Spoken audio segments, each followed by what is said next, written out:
هر کار پنهان میکنی یک روز آشکار میشود، از بنده پنهان میکنی از بالا این کار میشود.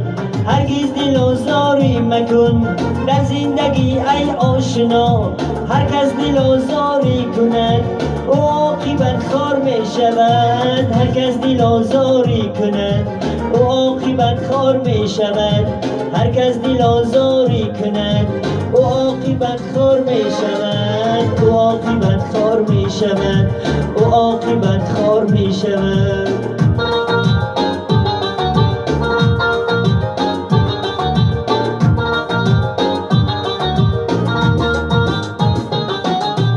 ای بو گناهی دیگره نادیده و تهمت مزن، ای بو گناهی دیگران بر گردنت بار می شود. هر کس بیرنجاند اگر مادر پدر در زندگی، بعدی سری مادر پدر به خاکی پاسدار می شود. به خاکی پاسدار می شود.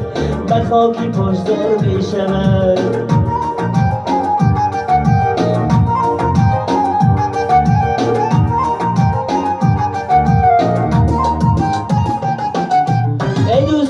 تهمت مزن بهوده از پشتی کسی، هر کس که تهمت میزند او خانه ویران می شود. حسن چیله نامی بلند از خاکساری یافته است، روز او با خواستی خدا در خاک پنهان می شود. روز او با خواستی خدا در خاک پنهان می شود. روز او با خواستی خدا در خاک پنهان می شود.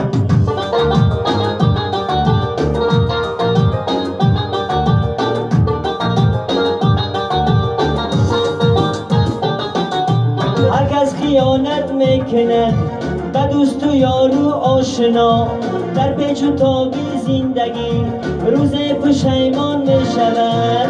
هر کس خیانت میکند به دوست و یار و آشنا، در پیچ و تابی زندگی روز پشیمان می شود. در پیچ و تابی زندگی روز پشیمان می شود.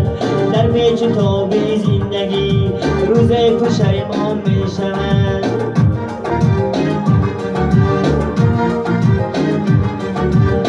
می بخور مصحف بسوزو، آتش اندر کعبه زن،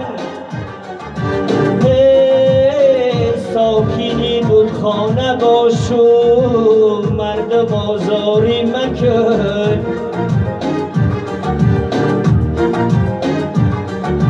هر کار پنهان میکنی یک روز آشکار میشود، از بنده پنهان میکنی از بالا انکار میشود. از بنده پنهان میکنی از بالا انکار میشود. از بنده پنهان میکنی از بالا انکار میشود.